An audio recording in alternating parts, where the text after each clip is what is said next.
ఆశా నిగ్రహం. ఇవన్నీ కూడా మనకి ఎలాగొస్తాయి అంటే దేవుని ఆత్మ ద్వారానే మనకి వస్తాయి గాని దెయ్యపు ఆత్మ ద్వారా రావు. కనుక ఈరోజు వీటి గురించి మనం తెలుసుకుందాం. ఒక్కొక్క ఫలం, ఒక్కొక్క ఫ్రూట్ అంటే ఒక్కొక్క ఫలము మన జీవితంలో ఎలాగ ఉండాలి అనేది చూద్దాం అన్నమాట. చూడండి, ఫస్ట్ ఏమనుకున్నాము చెప్పండి? ప్రేమ. చూడండి ఇక్కడ ప్రేమ. ప్రేమ అంటే ఏంటి? ఈ లోకంలో రకరకాల ప్రేమలు ఉన్నాయి కదా. కొంతమంది ఆస్తి కోసం తల్లిదండ్రులు ప్రేమించే బిడ్డలు ఉంటారు. ఆస్తి ఇవ్వగానే తల్లి ఎవరు తండ్రి ఎవరు వాళ్ళు వృద్ధాప్యంలో వదిలేస్తారు కదా. కానీ దేవుడు ప్రేమా స్వరూపి అని ఆయన గురించి ఎలాంటి వాడు దేవుడు? ప్రేమా స్వరూపి. కనుకనే మనల్ని ప్రేమించాడు. ఆయన ఎంతగా ప్రేమించాడు అంటే శాశ్వతమైన ప్రేమతో నేను నిన్ను ప్రేమించుచున్నాను అని అంటున్నాడు. ఒక్కోసారి స్నేహితులు మనతో మంచిగా ఉంటారు, ప్రేమగా ఉంటారు. కొంత వాళ్ళకి కష్టమైనప్పుడు వాళ్ళు మనకి ప్రేమను చూపించడం ఏం చేస్తారు? ఆపేస్తారు అన్నమాట. అయితే దేవుడు అలాంటి వాడు కాదు. మనల్ని పుట్టించిన వాడు ఆయనే, పెంచుతున్నవాడు ఆయనే, అన్ని ఆరోగ్యాలు అవసరాలు తీరుస్తున్నవాడు విను అన్ని చేస్తున్నవాడు దేవుడే. కానీ మనం ఆయన్ని ఆరాధించకపోయినా, ఆయన్ని ప్రేమించకపోయినా ఆయన మాత్రం మనల్ని ఏం చేస్తున్నాడు? ప్రేమిస్తున్నాడు. ఇది గొప్ప ప్రేమ కాదంటారా? చెప్పండి. ఒక వ్యక్తి నీవు ప్రేమించకపోయినా, అంటే లోకపు ప్రేమ గురించి నేను చెప్పట్లేదు గాని, ఇప్పుడు తల్లిదండ్రులే ఉండండి చూడండి, మీరు ప్రేమించరు, ఒక్కోసారి వాళ్ళు చెప్పింది వినరు, అయినప్పటికీ వారు మనకి ఇవ్వవలసినవి ఇవ్వకుండా ఆపేస్తున్నారా? నీకు అన్నం పెట్టని, ఈ రోజు నువ్వు నన్ను ప్రేమించట్లేదు అని అంటారా? అనరు. కానీ తల్లిదండ్రులకి మించిన ప్రేమ ఎవరిది? దేవుడి ప్రేమ. అయితే దేవుడు ప్రేమా స్వరూపి అయి ఉన్నాడు.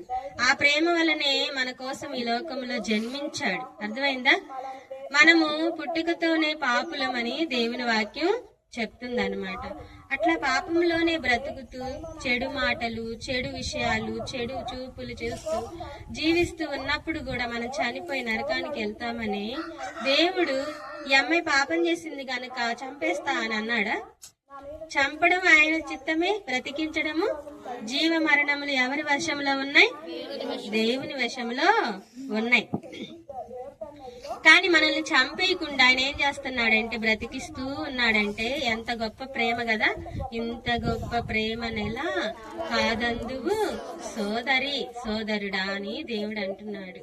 కానీ మనం దినదినము ప్రతి క్షణం ఆయన ప్రేమ వలనే ఈ లోకంలో బ్రతుకుతున్నాం అంటారా కాదంటారా? ఇది 100% రియల్, నిజం, వాస్తవం అన్నమాట. ఆయన ప్రేమ లేకపోతే మనం ఏమైపోతాము? అవునా కాదా? చనిపోయేవారు, ఎప్పుడో నశించి పోయేవారు. నశించిపోతే దేవుని అంగీకరించకుండా ఎక్కడికి వెళ్ళిపోతాం? నరకం, మరణానికి వెళ్ళిపోతాం. అయితే ఇంకా మనకి రోజులు ఇస్తున్నాడు, సంవత్సరాలు ఇస్తున్నాడు. ఈ క్రొత్త సంవత్సరం ఎవరిచ్చారు? దేవుడే మనకు అనుగ్రహించాడు. ఈ కొత్త సంవత్సరంలో ఒక తీర్మానంలోనికి రండి. నా యొక్క ఫలాలు దేవుని ద్వారా కలిగేవిగా ఉండాలి. దేవుని ఆత్మ ద్వారా నేను ఫలించాలి. దేవుని ఆత్మ నాలో ఉండాలి. దేవుని ఆత్మ ద్వారా ఫలించి ఆ 9 అంతలైనటువంటి ఫలాలు నాలో చూపించాలి అని ఒక తీర్మానం, ఒక ఖచ్చితమైన నిర్ణయం. దేవుడు నన్ను ఎంత ప్రేమిస్తున్నాడు. కొంతమంది ఇప్పుడు 11 ఏళ్ళు 14 ఏళ్ళు ఇలా జీవిస్తున్నారంటే, సంవత్సరం వెంబడి సంవత్సరం బ్రతుకుతున్నారంటే ఇది కేవలము ఆయన ఉచితమైన కృపయే, దేవుని ప్రేమయే అని నమ్మండి. కనుక దేవుడు ఎవరు? ప్రేమా స్వరూపి. ఇప్పుడైనా సరే ఆయనకి నీ హృదయం ఇస్తే, రా బిడ్డ, నీకోసమే నేను చేతులు చాచున్నానమ్మా, మరి నీ హృదయాన్ని నా యొక్క రక్తంలో కడుగుకో, నీకోసమే నా ప్రాణం ఇచ్చా, నా యొక్క రక్తం అంతా నీకోసమే ఇచ్చా, నీ ప్రతి పాపం ఒప్పుకో, క్షమించి వేస్తానని ఆయన ఎదురు చూస్తూ ఉన్నాడు. అర్థమైందా? మరి ఆ ప్రేమను తోసివేయవద్దు, నెట్టివేయవద్దు. ఆయన అంగీకరించడానికి ఈ రోజైనా ఇష్టపడు, తీర్మానం చేసుకో. నన్ను ఎలా ప్రేమిస్తారు ఈ లోకంలో? నన్ను ఎవరు ప్రేమిస్తారు? ఏదో శాశ్వతంగా ప్రేమించే దేవుడు ఉన్నాడని చెప్తుందా ఆంటీ అని అనుకో మాకు. మరి ఈ లోకంలో వారే నాకు శాశ్వతం అని పారిపోవద్దు.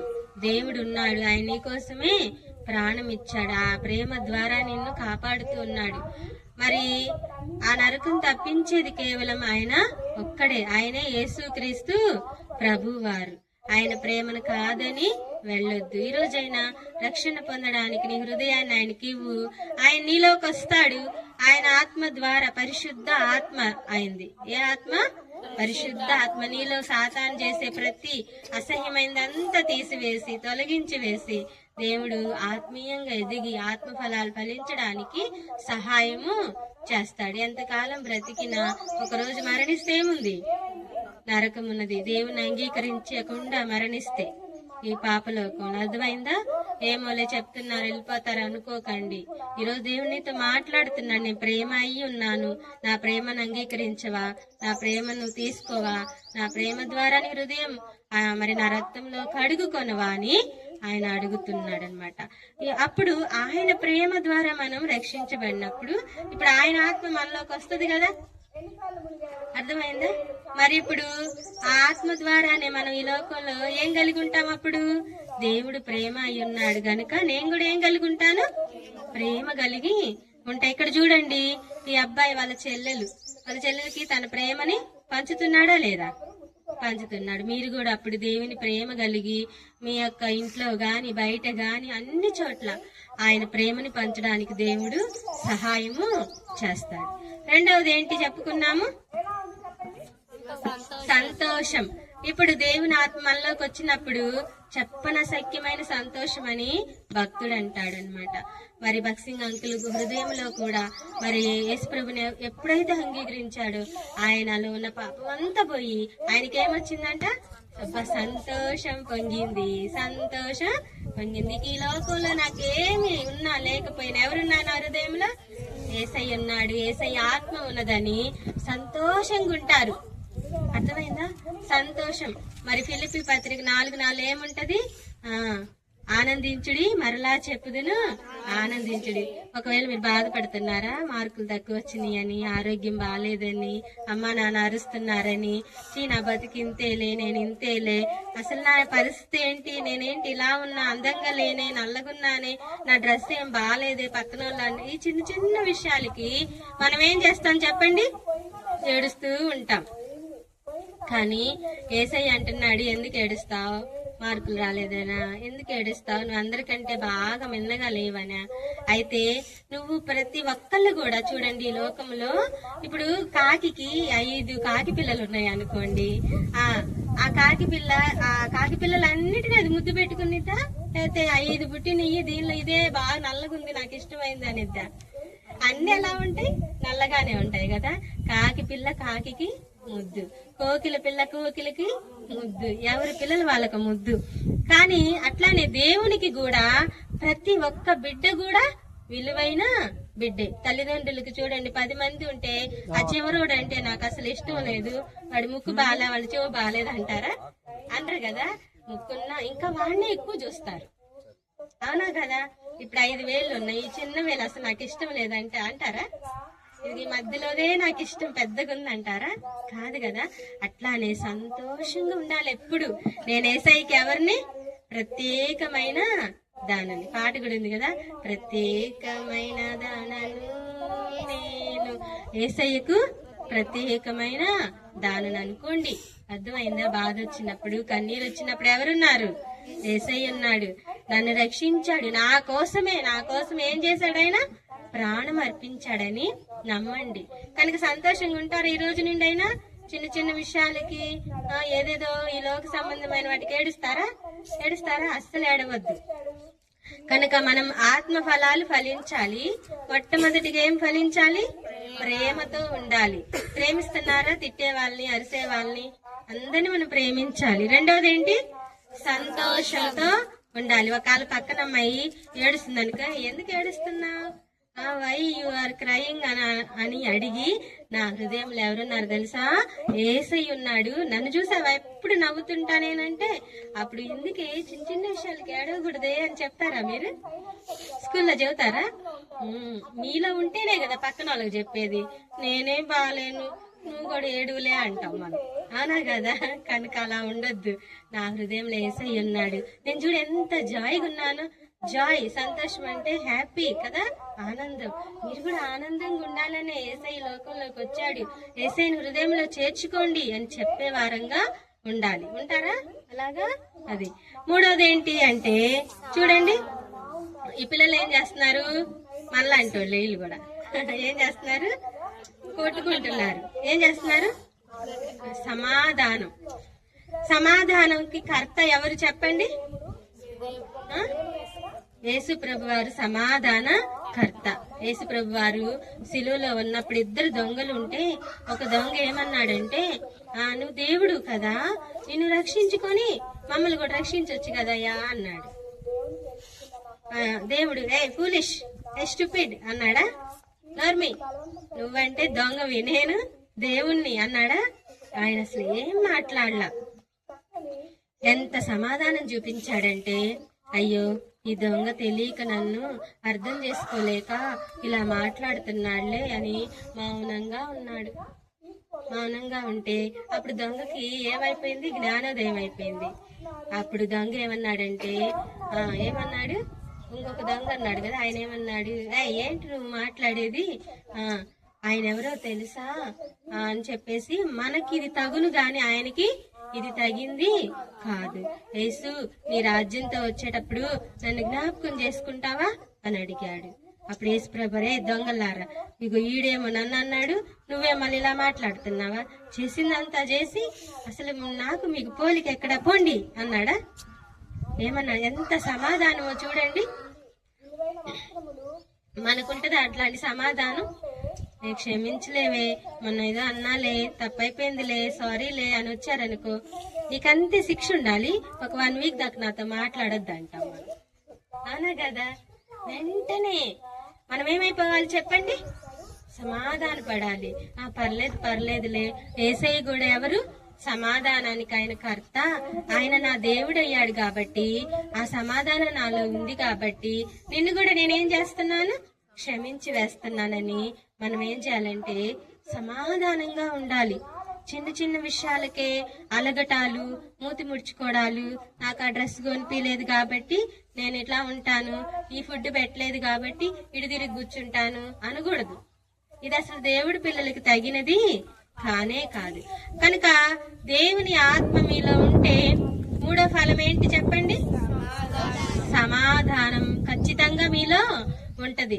అంతేగాని అన్నిళ్ళు వల్లే మనం కూడా ప్రవర్తించకూడదు. వారే వచ్చి మనకి సారీ చెప్తున్నప్పుడు క్షమించాలా లేదా? ఒకవేళ క్షమించకపోయినా, మరి చూడండి, వాళ్ళు క్షమించకపోయినా మనం ఏం చేయాలి? దేవుడు నాకు సమాధానం ఇచ్చాడు, ఆయన సమాధానానికి కర్త అని నమ్మాలి. ఇది ఎన్నో చెప్పాలి? మూడోది. తర్వాత ఏంటి? సమాధానం తర్వాత ఏంటి? దీర్ఘ శాంతం అంటే కైండ్నెస్, దయగల మనసేనా? కాదు. పేషియన్స్ ఏంటి చెప్పండి? సమాధానం కర్త ఎవరు? యేసు ప్రభువారు. తర్వాత ఏంటి? దీర్ఘ శాంతం. ఇక్కడ చూడండి ఎంతమంది నుంచున్నారు? ఒక బెంచ్ దగ్గర చాలా మంది లైన్ లో నుంచున్నారు కదా. ఇప్పుడు ఫస్ట్ ఓడికి బాగుంటదా, చివరోడికి బాగుంటదా? అమ్మయ్య, నా వంతో చేసింది, నా పని అయిపోతుంది అనుకుంటారు కదా. చివరోడు ఏమనుకుంటాడే? జరగండి అయ్యా తొందరగా అంటారు కదా, అవునా కదా? అంటే ఇప్పుడు చివరోడికి ఏం కావాలి? ఓర్పు కావాలి, దీర్ఘశాంతము కావాలి. అనేక సార్లు మనలో లేనిది ఏంటి అంటే దీర్ఘశాంతం. ఏంటది? యేసు ప్రభు వారి గురించి ఏమని ఉంటదంటే, ఆయనంట దీర్ఘశాంతం గల దేవుడు అంట. ఎవరు చెప్పండి? దీర్ఘశాంతం గల దేవుడు. కనుకనే చూడండి, ఆయన రాకడ ఆలస్యం అవుతుంది కదా. పేతురు పత్రికలో ఏముంటదంటే, ఎప్పుడు వస్తాడమ్మా మీ యేసయ్య? రోజు వస్తాడు అంటున్నారు కదా, రావట్లేదు కదంటే, ఓ పిచ్చిదానా, యేసయ్య చాలా దీర్ఘశాంతం కలిగి ఉన్నాడు. కనుక ఆయన మరి ఆలస్యం ఎందుకు చేస్తున్నాడో తెలుసా? నేను రక్షింపబడాలని, నువ్వు కూడా రక్షింపబడాలని ఆయన శాంతాన్ని చూపిస్తున్నాడు అనాలి.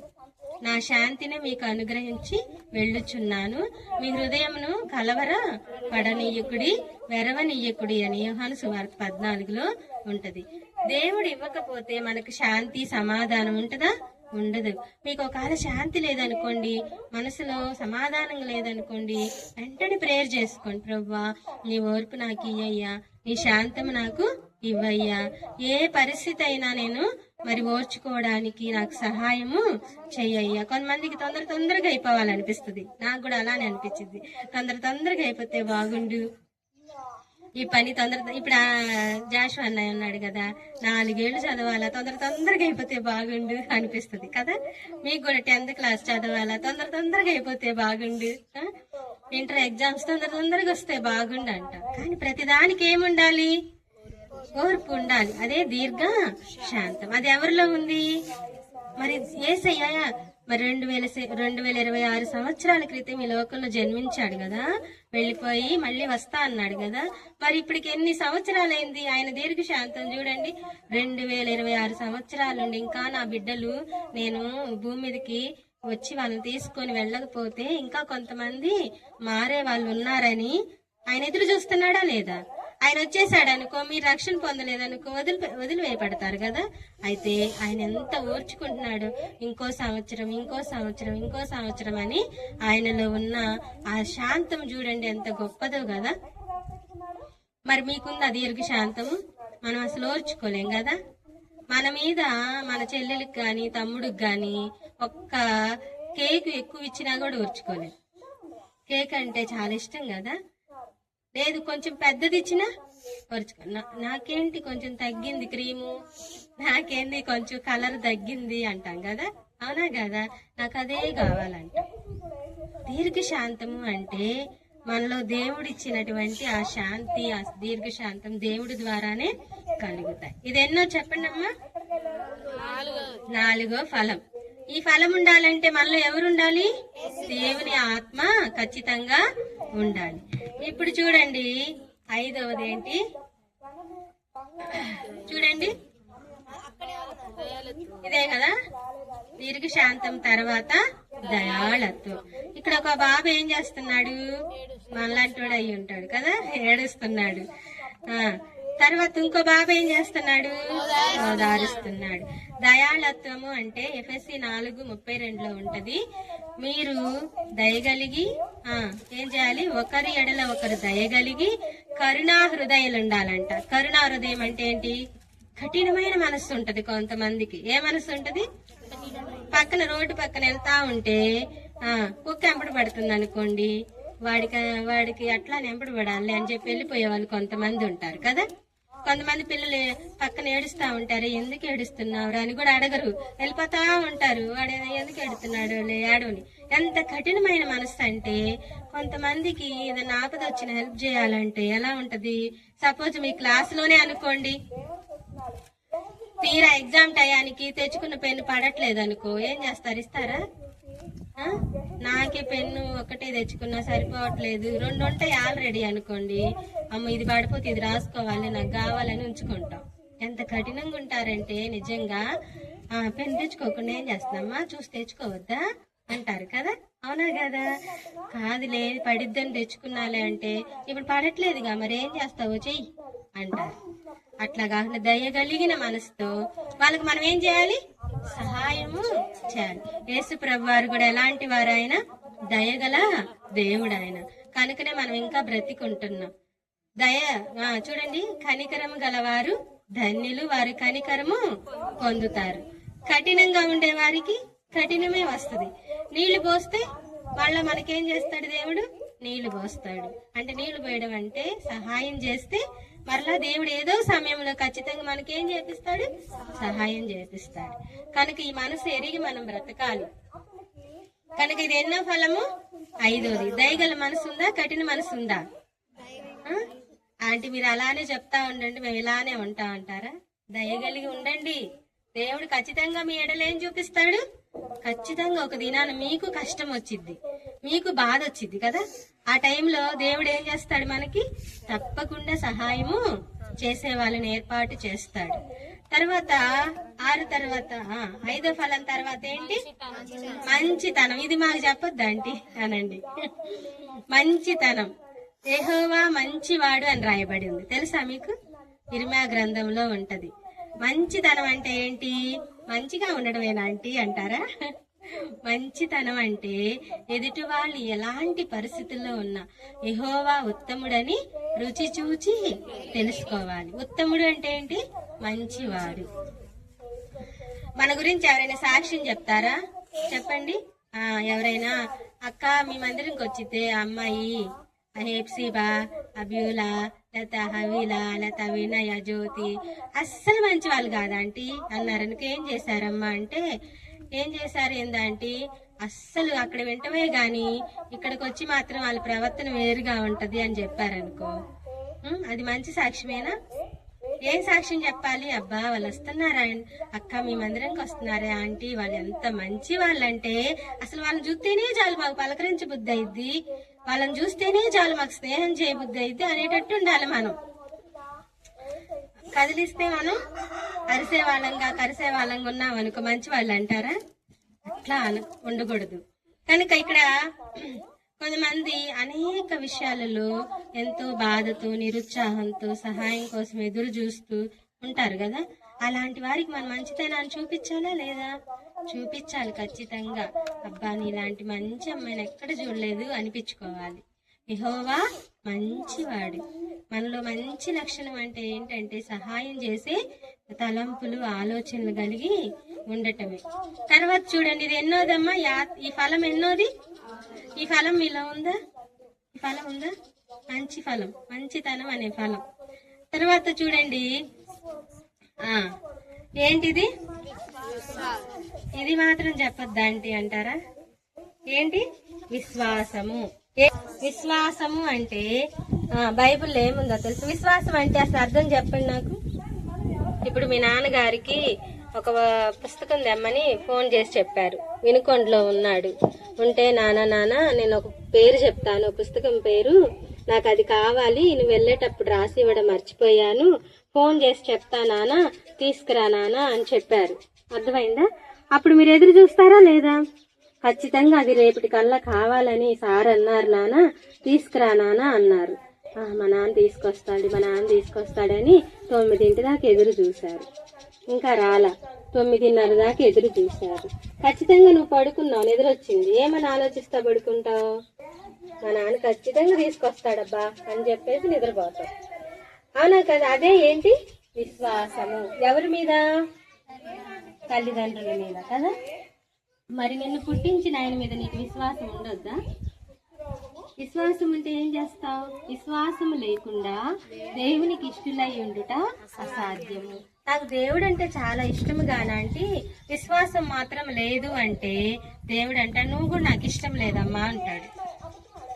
నువ్వంటే నాకు విశ్వాసం లేస్తావో ఏమో నా జీవితం, చేస్తావో ఏమో నా చదువు, ఏం చేస్తావో ఏమో నా అవసరాలన్నీ అన్నావు అనుకో, అప్పుడు ఆయన ఏమంటాడు, సర్లే అమ్మా నేను కూడా ఇవ్వదలుచుకోవట్లేదులే నీకు అని అంటాడు. అది బాగుంటుందా? విశ్వాసముతో దేవుణ్ణి ఏం చేయాలి? యేసయ్యా నాకు జ్ఞానం చాలా తక్కువ, అసలు చదివిని కూడా గుర్తుపెట్టుకోలేనంత దౌర్భాగ్యాలనయ్యా, నన్ను క్షమించి నాకు జ్ఞానం ఇయ్యయ్యా, గుర్తుపెట్టుకున్నట్టు చెయ్యయ్యా, బాగా చదువుకున్నట్టు చెయ్యని విశ్వాసంతో అడుగు, మోకాళ్ళేసి. ఇస్తాడా లేదా దేవుడు? ఖచ్చితంగా ఇస్తాడనమాట. విశ్వాసం అంటే చూడని వాటిని ఏం చేయాలి? మనము దేవుడు ఇచ్చాడు అని నమ్మాలి, అంతే కదా. విశ్వాసం అంటే వినటం ద్వారా కూడా ఏం కలిగిద్ది? ఏం వినాలి? ఈ లోకంలో అన్ని వింటే విశ్వాసం వచ్చిద్దా? దేవుని మాట ద్వారా మనకేం కలిగిద్ది? దేవుని మాట ఏంటి? వాక్యమే. వాక్యం చదువుతున్నప్పుడు యెహోషువ పగలేం చేస్తాడు? యుద్ధం చేసేటప్పుడు, సూర్యుడా నీవు గిబియోనులో ఆగుము అన్నాడు, చంద్రుడినేమో నీవు అయ్యాలోను లోయలో ఆగుము అన్నాడు. అసలు సూర్యుడు చంద్రుడు నిజంగా ఆగారా అని డౌటే అవిశ్వాసం. కానీ బైబిల్లో ఉంది కనుక నేనేం చేస్తాను? నమ్ముతాను గనక సూర్యుడిని చంద్రుడిని ఆపిన దేవుడు నా జీవితంలో అనేక అద్భుతాలు చేయడా అని నమ్మడమే విశ్వాసం. అర్థమైందా? ఇప్పుడైనా నమ్ముతారా? మరి భక్సింగ్ గారంట ఒక వ్యక్తి వచ్చి, నువ్వు బైబిల్లో మరి బైబిల్ బాగా నమ్ముతావు కదా, బైబిల్లో మరి యోనా ఉన్నాడే, యోనా 3 దినాలు ఎక్కడున్నాడు? చేప కడుపులో ఉన్నాడు, నువ్వు నమ్ముతున్నావా నిజంగా అన్నాడంట. బైబిల్లో రాసి ఉంటే యోనా కడుపులోనే చేప 3 రోజులు ఉందని రాసి ఉన్నా నేను నమ్ముతాను అన్నాడంట. యోనా ఎక్కడున్నాడు? 3 దినాలు చేప కడుపులో ఉన్నాడు. అదే యోనా కడుపులోనే చేప డైజెషన్ అవ్వకుండా 3 రోజులు బతికే ఉందని రాసిన. చూడండి బక్సింగ్ అంకులు ఎంత గుడ్డిగా దేవుని వాక్యాన్ని నమ్మాడు కదా. మీరు ప్రతిరోజు ఒక్క వచనమైనా చదువుకోండి.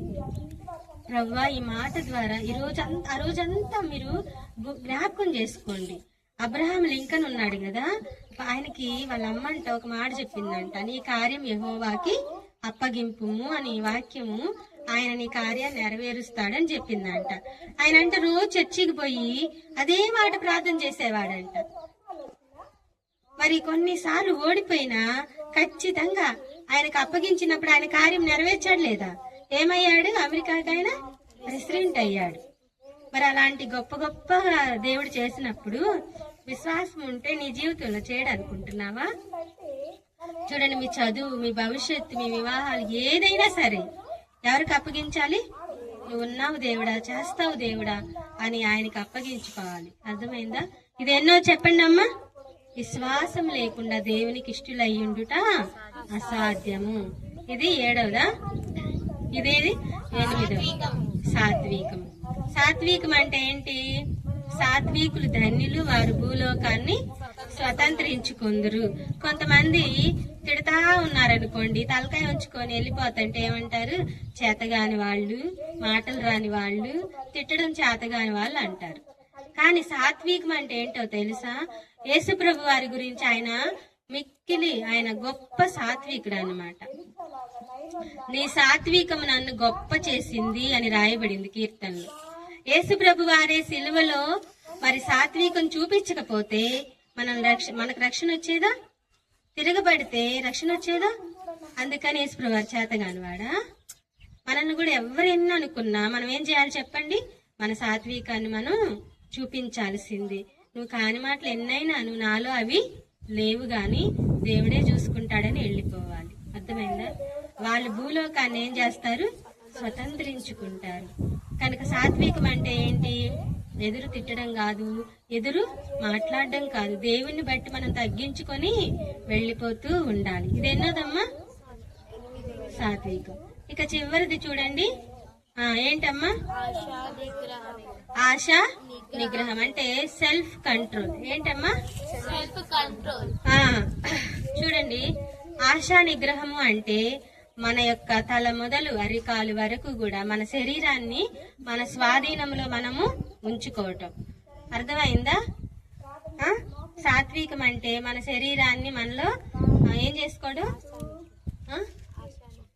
ఆశా నిగ్రహమే, క్షమించండి, ఆశా నిగ్రహం అంటే మన శరీరాన్ని మన స్వాధీనంలో పెట్టుకోవడం. నా కళ్ళు, యోబు అంటాడేమో తెలుసా? నా కళ్ళతో అంటే నిబంధన చేసుకున్నాడంట. నిబంధన అంటే ప్రమాణం. నా కళ్ళతో నేను యవ్వనస్తుల్ని చూడను. మీరు చేసుకుంటారా నిబంధన?